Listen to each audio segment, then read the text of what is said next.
Hello there. What's going on, everybody? Today we're going to be unboxing Inferno Squad for the latest wave of Star Wars Legion. These are the elite special forces unit that you saw in Star Wars Battlefront 2, minus Iden Versio because she's a standalone expansion. So here's just a kind of a look at the box. If you are new here to the channel, there's lots of reasons for you to subscribe. The first of which is that I've got a lot of content all about Star Wars Legion, Star Wars Armada, Star Wars X-Wing, Star Wars gaming in general, other tabletop games, also Star Wars stuff that's not gaming related as well. So I look at all of that stuff. Also, there's a new round of the giveaway starting right now. That is for a $25 Amazon gift card. All you have to do is be a subscriber and leave a comment on this or one of my videos. It's as simple as that. So we're gonna open this thing, take a look at it. We've got some sprues, we've got some paper, we've got some cards, we've got some cardboard, we've got some bases. There we go. All right, so we've got 1, 2, 3, 4, 5, 6, 7 bases in here.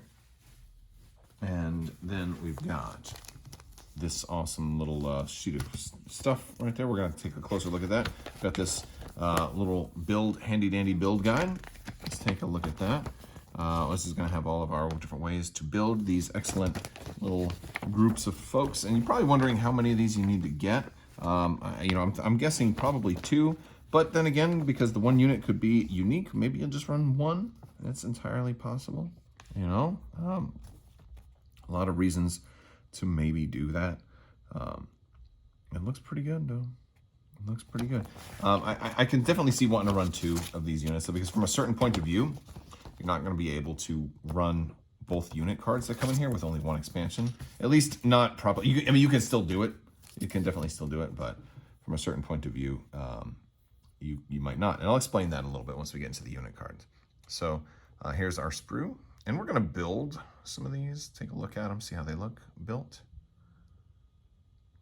Because there's a lot of different ways you can do these. You can run some of them with the helmets, without the helmets. I think if you get that second unit, you can build like the Inferno Squad guys with the helmets on versus with the helmets off, and then just run them as regular Special Forces dudes. I think that's what I think I'm going to probably end up doing. I like that the helmets here are 2-piece. I'm going to flip this around, and there's the other side of that. So, they're really a lot of detail for these pilot helms. They look really good. We'll see them again, and then here we go. I think we're only going to get 2 human helms. A big kind of missed opportunity here. There's Gideon. No, I'm sorry. This is Gideon, and this is Del Meeko. I can tell you that's actually a really good sculpt. That really looks like Del Meeko. And Hask is a little more like more of a typical kind of appearance, but Meeko has a very unique kind of bone structure in his face. So that's actually a really good sculpt. It looks a lot like him. I like that. All right, we got our bases. We got that. Let's take a look at the cards. All right, so here we've got the unit, 68 points for an Imperial Special Forces vanilla unit, if you just want to run them completely bare bones. 68 points. We can take a heavy weapon, 2 trainings, comms, equipment, and grenade. They have a black dice at range 3, a black die there, surge to hit, no surge to defense, red defense die, 2 courage, 1 health per mini. They also have infiltrate, marksman, and reliable 1. So while they don't have search for defense, reliable 1's going to give them that search token. So that kind of helps. So that gives them almost search to defense. Reliable 1 in their case is only ever going to be used for defense. I can't really imagine any case currently in which they'd want to use that for anything else. Marksman is nice because that lets you spend aim tokens to upgrade attack die results, which is a really good thing. It can get you a crit, or it can turn a blank into a hit. Super good for that. Infiltrate is also pretty cool. We've seen a couple of infiltrate units lately for the Empire. So this is their spammable infiltrate unit, which is a nice little thing that they can do. They're speed 2, and they're not terrible.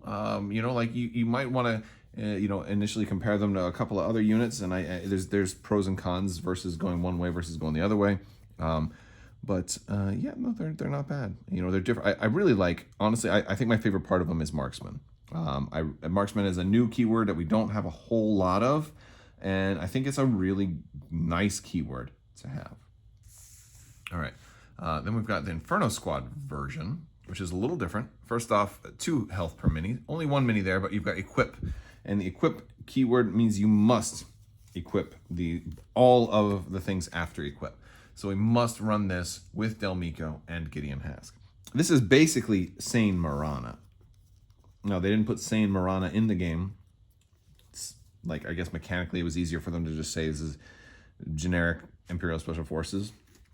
Probably also they might have thought a lot of people wouldn't know who Sane Marana was, but she was really in the Inferno Squad book. So this is basically Sane Marana, and you can run Del and Gideon. We'll talk about them in a second. But you also have Infiltrate, Marksman, Reliable 1. You also gain Retinue, Iden Versio. At the start of the activation phase, if you arrange one of 2 of Iden Versio, gain 1 aim or dodge token. You'll probably take the aim. You're also gaining better attack. You're gaining 2 black instead of just 1 black. And you also upgrade your melee to a red as opposed to a black. Still speed 2, but just like a better unit. Of course, it's going to be more expensive once you add these other guys in. And we also gain the extra heavy weapon slot to allow for that. So let's go ahead and talk about upgrades right now, because this is going to factor into that. So we've got Delmico and Gideon Hask. Both of these guys have 2 health each. When you put them in the Special Forces, that means you got 6 health for a unit, and that's not half bad.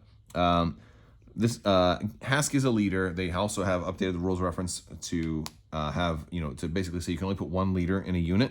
So if you wanted to try and put Hask somewhere with the regular generic personnel leader, that's not going to work. So you have to pick 1. You can only do 1.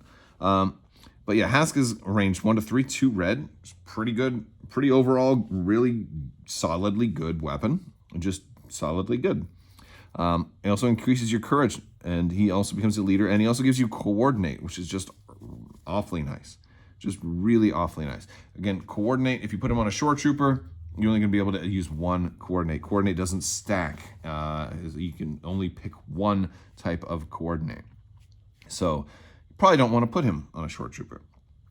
It's not necessarily the best use of him. I think he's probably good on a regular stormtrooper or a snowtrooper. I like him on a snowtrooper. I also really like Delmico on a snowtrooper because Delmico, also while having 2 health, is range 1 to 5 with 2 black dice. He's also got Repair 2, which is kind of cool, but it's okay. I'm not running Imperial vehicles all that much, at least not right now. Maybe there's more vehicles coming soon. It would be awesome if there was. We'll see. High Velocity is awesome if it's the only weapon in the attack pool. You can't spend dodges, so that's good. Lethal 1, you can spend that aim to get Pierce 1, which is a really nice combination with Marksman, because now if you got 2 aims, you can just guarantee something's going to die. Well, sort of guarantee, I love Marksman and Lethal being combined together. It's really nice, especially if you can get free aims with Iden Versio too. It's a really nice thing. And also with 2 training upgrades, you can put lots of extra ways to manufacture aims, whether it's Hunter or you're going to gain Tactical 1 or something like that. So really, really like these 2 cards. Again, if you're running, here's where I'm going to get into talking about the number of minis, because if you're running Imperial Special Forces and you have Delmico and Gideon Hask, that's 3 minis out of the way. Right? That gives you only 4 minis remaining, one of which is the heavy weapon for here. So then you cannot, from a certain point of view, you cannot run Imperial Special Forces because you'll have a heavy weapon as one of your basic 4. Now, in a tournament, that could possibly be considered a problem because you're running a heavy weapon as a personnel. So that might be problematic in a tournament. So I think if you were going to run, if you want to run this and that, you're going to need to, as far as organized play rules, like rules as written, are concerned. Now, I don't think a lot of people would give you a hard time if you only had 1 expansion and wanted to run these 2. Just run the heavy weapon as a regular unit, and we'll just know that, as long as, I'd have no problem with actually doing that, but technically you would have a problem. So what heavy weapon am I talking about? The T-21 Special Forces Trooper. That is, hey, it's 4 dice. That's not bad. It's more than the other 2. And you're getting critical 2 on there too, which is, that's also kind of nice too. Hey, I'll take it. But it's 29 points. It's your heavy weapon. You can only use it on this one. And so if you want to use this guy here, you have to take your extra mini from this unit. You have to take that extra mini, basically the Sane Marana mini, right? That you kind of want to put with that, but you know, it's like you'd have to do that.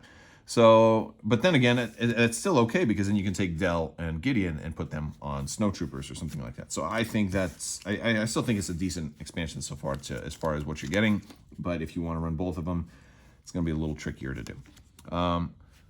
Situational awareness, you're going to get a copy of that in here. You're also going to get another copy of offensive push, a good one. Again, give you a tactical one. Ascension cables, actually not half bad on these guys. Not half bad at all. They really don't have any way to get over and around stuff. So this is like gives them the best option scale. And then EMP droid poppers. And of course we have our cardboard here, which is going to give us 2 special forces if we want to run both of them, which you can't. So, but again, you can if you kind of fudge the rules and don't go completely rules as written. So, you know, there we go. Let's go ahead and put some of the minis together. I didn't do the entire unit yet, but I just want to kind of give you an idea of how they're looking. First off, I'm happy to have Imperial Pilot. I mean, they're not strictly pilots because these are special forces, but I've wanted more pilots on the battlefield because it's a very recognizable and a very iconic appearance. So I love having these really detailed pilot helmets because like the sculpts just look amazing. So that is very nice. And this is the like the Sane Marana mini. And you know, here's like one of the non Inferno Squad, just kind of regular looking ones. Still, they are really nice. They have this little piece that kind of goes on their chest. And you can put it like upper or lower. There's like a little flexibility. Some of them you have to put it a little lower. Here's Gideon Hask. He's got this bandolier slung across him, so you have to put this one lower. But still, like these guys, Dell and Gideon both had like triple part arms. Like the gun was one part, then this arm, and then that part, and then the shoulder. And you know, then so like they're kind of like, you know how the droids were kind of bad, how you had to put like the wrist to the other gun. And here's Dell. You know, like just kind of putting them together was a little tricky, but you know, the droids were good practice, and putting multi-part arm gun, like, you know, 2-handed gun holds together, because then you just leave them kind of loose, then snap the shoulders in and hope they all don't fall apart on you. Now, I want to amend something I said earlier about not being able to tournament legally run them. You actually can, because for the T-21, there's an alternate configuration where you can just give them the regular E11 blaster rifle. Now, this game isn't exactly what you see is what you get. So, like, if you really just wanted to buy one and wanted to run a vanilla naked unit and then Inferno Squad, you could just build this guy with the E11 blaster rifle, and you'd be fine. You could totally run that. I don't think I'd ever want to do that, because at some point I'm going to want to run the T-21, and I want him to hold the T-21, right? So it's like it's just this weird thing. Like, I almost think they would have been better off not making like the leader the Inferno Squad one, because if I'm going to run them both, then doesn't she actually have to be with the regular unit, and then I've got one Inferno Squad separate? Like, so I don't know. It's not as bad as it seems, but it would have been perfect if there was one more mini, so you could run the T-21 also. It would have been perfect if there was one more mini, so you could actually outfit both units. But hey, you know what? It's okay. Yeah, I still got some more. The other thing that's kind of cool about this with the sprues is that you get 2 head options for Gideon and Gideon Hask and Del Meeko. And so you can then take their helmets and well, actually, I guess it's technically these helmets, but you can then take their helmets and either put them on the base with them, or just have extra helmets standing by, because some people like to have extra head models for conversions, homebrews, or whatever. Maybe you got an extra stormtrooper you want to paint up to be a regular pilot. You got extra head options. So that's what, or maybe it's basing for like some rebel commando that's like killed a bunch of Imperials, and you want them to be stepping on like a bunch of, you know, helmets and things like that. Like, all that kind of stuff is fun. So I love having extra helmets. But in this case, for these guys, I will probably run them with their helmets on the bases. That's kind of how I did in Versio. And so I think the only Inferno Squad that's actually going to be wearing the helm is Sane Marana, because we don't have her physical appearance as in the game yet. So she's probably canonized as far as her physical appearance somewhere. I think she was an Asian female as far as her description in the book. But I'm not 100% sure. But either way, she's, maybe somebody will do, I think some people are actually doing alternate sculpts of her head, so you can swap her out with a female human head as well. So that's kind of fun. All right, guys. Well, that's going to do it for my look at Inferno Squad. Don't forget, there's still time left to enter to win the giveaway because it's just now starting. There's other giveaways going on too. I'm getting close to 40,000 subscribers. Going to have a whole week, a 40K week. We're going to do all kinds of fun stuff. You're just going to have to wait and see. Also going to be giving away ARC Troopers when we hit 40,000. So make sure, if you didn't get any ARC Troopers, make sure you stay tuned for that. And check out my Discord because I am giving away, or I'm announcing the Darth Maul Nunchucks giveaway. So that's also going to be going on this weekend. So make sure you're watching Discord. If you want to help support the channel, there's links down in the description below for like Discord, Facebook, Twitter, Patreon, merchandise. There's new merch down in the description below. I'm adding new shirts and masks and stuff all the time. So definitely check those out. All right, guys, that's all I've got. I want to thank you so much. And as always, have a great day.